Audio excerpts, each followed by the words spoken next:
Marcus, I guess it's almost unavoidable at this point with the Heisman coming out next week, and you've always been good about being all about the team and everything. But as it's gotten closer, have you given it a little bit more thought?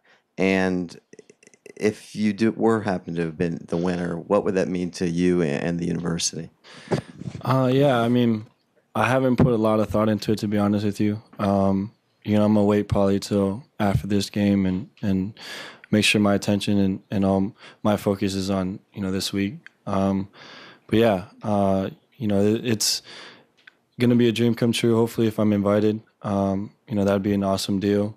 But again, I wouldn't be in this position without my teammates. And, hopefully in the end, whatever the outcome is, the invitation itself is just an honor and a privilege. Stephen Alexander, front row to your left. You said a dream come true. I mean, is it something that you grew up thinking about? I mean, what is it, when you were a little kid, how did you grow up thinking about the Heisman and thinking about yourself winning it, that sort of thing? Yeah, I mean, any young athlete, any young, football player would, have dreams and aspirations of being a part of the ceremony and maybe even winning it. For me, I grew up watching it. If it was on TV, the whole family would watch it. It's kind of a cool deal to see, really the best player in the country get recognized and, just kind of something it's cool to see that, he gets recognized for his hard work and what he's been able to accomplish. So, yeah, I mean, for me, I really thought it was, really dreamt about it. To say that I expected myself to be here, it would be a lie.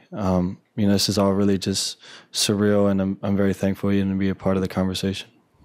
Aaron Fentress, to your right. Do you have a favorite Heisman winner? Oh, that's a good question. Anyone you emulated in your backyard or the living room as you watched them? Well, I grew up, watching, the Trojans for so many years, and Matt Leinart was, fun to watch, and what he was able to do with that team. I mean, they played with two really Heisman Trophy winners with Reggie Bush. But, those guys were awesome to watch, and, to see them win it was pretty cool. Matt Friend, to your right. How do your teammates handle the discussion? Did they treat it like a pitcher who's pitching a perfect game and just don't even bring it up? Or do they talk to you about what it would be like for you to win it and for the school? Yeah, I mean, there hasn't been much conversation about it. I think for me, it's nice because they respect that, I'm really just trying to focus on this game. A lot of the guys, I'm sure will probably start talking about it once this game is done. But at the same time, again, I just really focus on this week, and when they do start popping up, I'm sure it'll be all out of fun. Chris Peach, front row. Marcus, at the beginning of the season, somebody asked Scott Frost if you were too nice, and his response I thought was really interesting. That he felt that there was something to that he wanted you to take ownership more of being the quarterback, and that as your role there and the success of the team were one and the same. Do you think that was a valid point of view? Do you remember having those kind of conversations? And if it's true, what did you do differently as this season went on to kind of work on that? Yeah, I mean, Coach Frost really wanted me to step up as a vocal leader. That's something that we've kind of talked about for, a few years now in regards to my leadership and how I can really use my voice as an influential tool. For the most part, it was me being more assertive, respecting guys and letting them know what I was seeing and making sure that, we're all on the same page. I really feel that I've come a long way in that sense. For me, I was, very quiet and really just didn't really speak out as much. So I really kind of got out of my shell this last couple years. But really, this year was different for me. And again, I can't thank those guys enough for really pushing me to do that. Jake Zivin in the back. Marcus, you just spoke of growing up wanting to go to the Heisman ceremony and thinking about winning it. Were you disappointed last year when it looked like for so much of the season that at least you'd be going there and then you didn't even get an invite? Not at all. Those finalists last year deserved to be there. They've all had great seasons. For me, it was, one of those deals that, obviously people have their opinions and can't do much about it. All I could really focus on was how I was playing and not worry about what other people think or, the invitation process or anything like that. So it didn't bother me at all. I really just focused on my play and try to get better as a football player. Molly Blues, center in the back. Hey, Marcus. Hey, how you doing? All right. Oregon is pretty good at putting on Heisman campaigns and has a pretty good grasp of traditional media and social media. There hasn't been a campaign, per se, for you off the field. Did you have a voice in that decision? Was that part of something, the way that you wanted to handle it?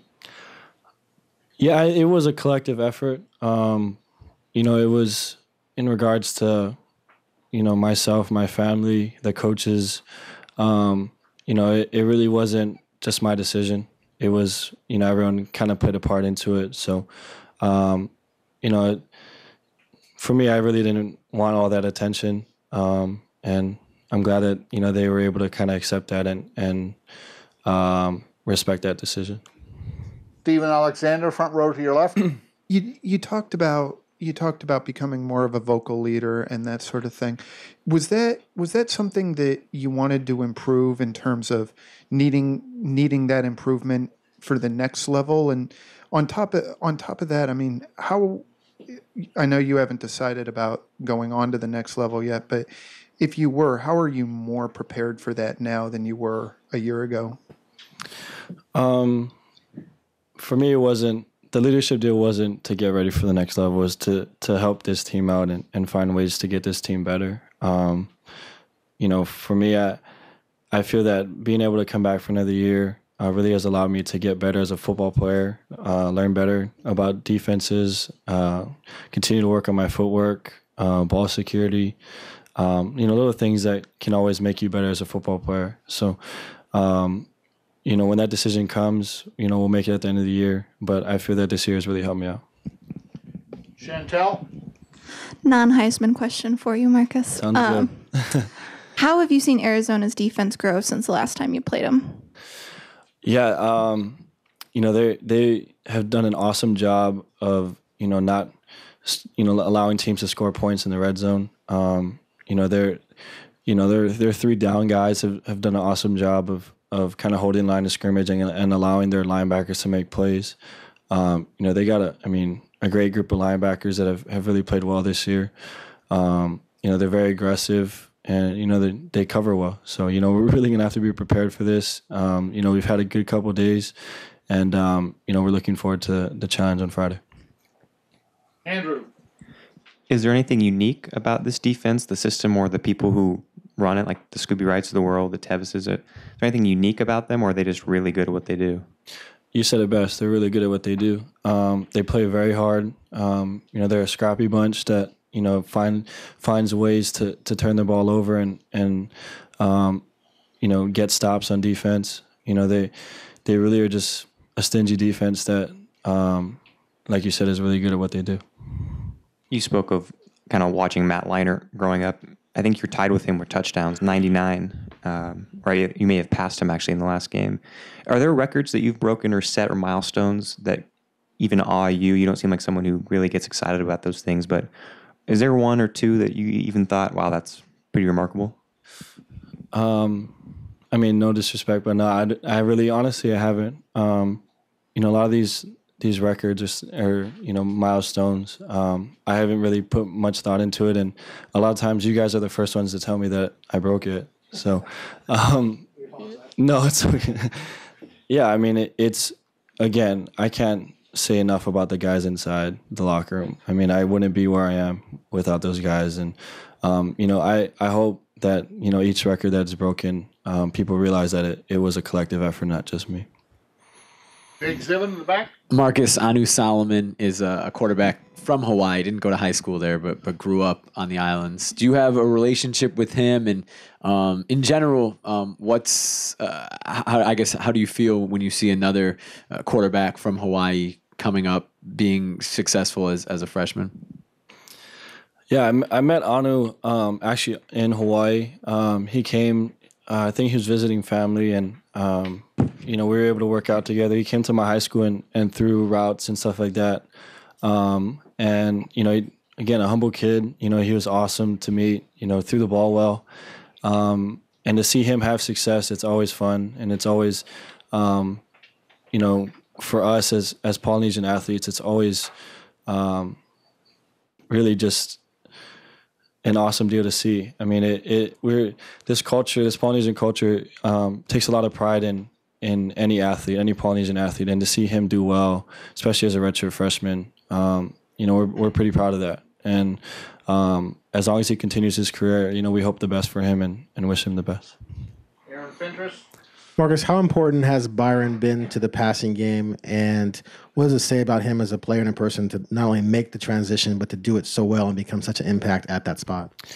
It's been pivotal. He's such a dynamic player, and for us, in the position that he plays, it allows us to get him the ball in space. And, with a guy like that who's very versatile in space, it allows us to get a lot of, chunks of yards and really score points. And for him to make that transition says a lot about his character and what he feels about this team.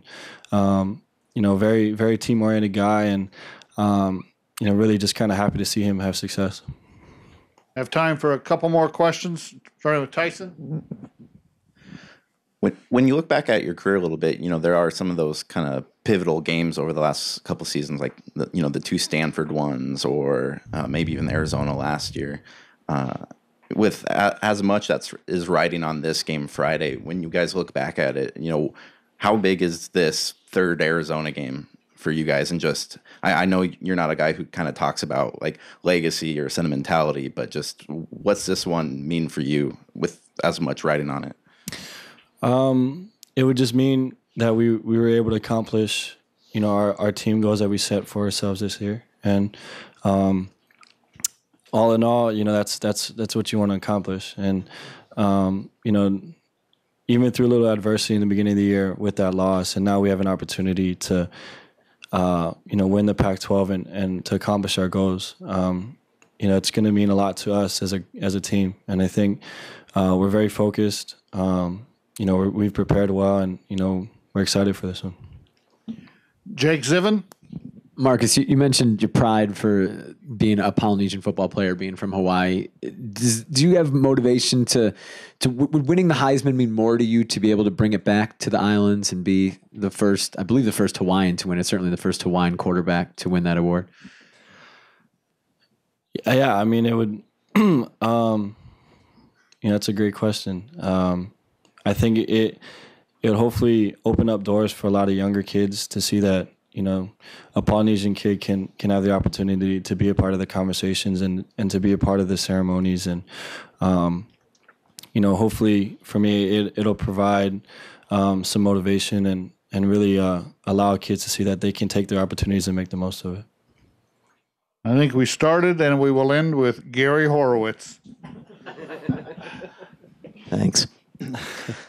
Marcus, Sunday everything is going to be determined as far as the playoff teams, and I know you haven't paid much attention every Tuesday to see what the rankings are, but do you think this has been good for college football? It's maybe even been an improvement over the BCS?